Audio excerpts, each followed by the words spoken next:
Hi, everyone. This is Mrs. Linnihan, and I am just wanting to take a moment to talk to you about some of the offerings for your child for next year at the Elmbrook School District. There have been a lot of changes in the last few years, and really the options are better than they've ever been. And so I just want to talk to you about some of the misconceptions that people may have about certain courses. The kids have asked me to share this, particularly with the parents, because I think that there are some new offerings that maybe if you didn't know about it, you wouldn't really know that it might be a good idea for your child. So I just want to take a moment and kind of clarify a few things that might be confusing. So currently your child is taking AP Lang, which is a full semester long, 18-week course. If your child scores a 4 or a 5 on the AP test in May, which they won't find out until July, how they actually did on it, but if they score a 4 or a 5, in the UW system, and maybe other colleges as well, but I'm just going to reference that because that's the most likely place that most of them will land. In the UW system, a 4 or a 5 on the AP Lang test will get them credit for half of their English requirement for their freshman year of college. If they score a 3, it's still considered a passing score by AP. However, the UW system will only give them elective credit for that course. They will not get out of taking freshman English if they score a 3 on the AP test. A score of 2 or lower is no credit at all. So we do offer a course called Writing for College. It's a 9-week course. They can take this class their senior year, even if they've taken AP Lang. They can take Writing for College as a senior, as one of their required courses for senior year to pass English. It's only a 9-week course, so it's half the length. It's weighted just like an AP class in their GPA. They get the same 3 college credits with a passing grade. There's a $300 college tuition fee through UW Oshkosh for taking a CAPP course for college credit. It is the same class in terms of the UW system's eyes as AP Lang. However, the content at Elmbrook is very different. We read different books, we do different writing assessments. Both are great classes to prepare them for college, but I don't want you to feel like they're retaking something or wasting their time doing the same thing that they did this year if they take the Writing for College course. So I would highly recommend that they sign up for Writing for College next year, even if they take AP Lang this year. If they end up getting a 4 or a 5, then they would have the option to take the Writing for College course, but not take it for the CAPP credit if they already had the same college credit under their belt through AP.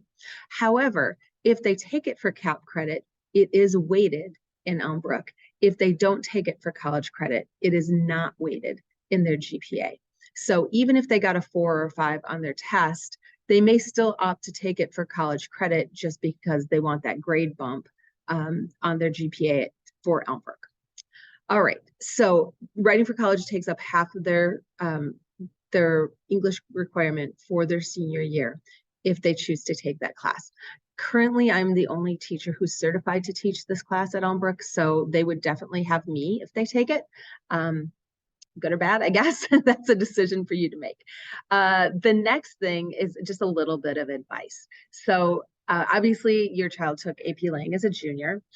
They could next year then take Writing for College, and then another CAPP course is what I would recommend. They could take Lit and Film. They could take Public Speaking. If they took all 3, they could take all 3 for college CAPP credit. It would be 9 college credits if they took all 3 of those courses their senior year. If they have to narrow it down and choose, I love them all, but I will say that public speaking is very often a requirement for college graduation, and taking it in the high school level for 9 weeks instead of possibly a college course for a full semester, it's faster, it's cheaper. They're going to be in a comfortable environment that they know they would have me as that teacher. I just think there's a lot of great reasons why they might want to take it in high school and get that credit under their belt prior to going to college. So if they took those credits in comparison to AP Lit, which I was an English major. I love reading. I love literature. I have nothing against this course. But in terms of biggest bang for your buck, AP Lit is not necessarily the way that they might want to go. They have to take it for a full semester. If they get a 4, if they even take the test, and which a lot of people don't, if they take the test and score a 3 or higher, they would get elective credit, which is like an art class or a PE class kind of credit. They would not get a specific English credit in the UW system. Most schools will give you credit for either AP Lang or AP Lit, but not both. So that's definitely something to consider. I have nothing against AP Lit. I think it's a great opportunity to read some wonderful literature, but I just want to reiterate that it is not the only, or maybe even not the best option for your child to take next year. It's not going to look odd or less impressive on their transcript if they don't have AP Lit. If they choose to take the CAPP courses instead, that shows rigor.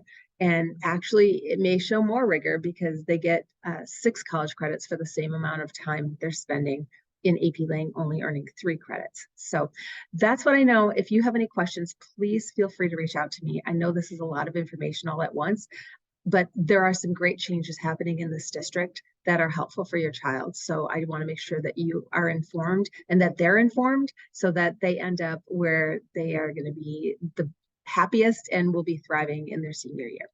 Thanks again, and have a great day, everyone.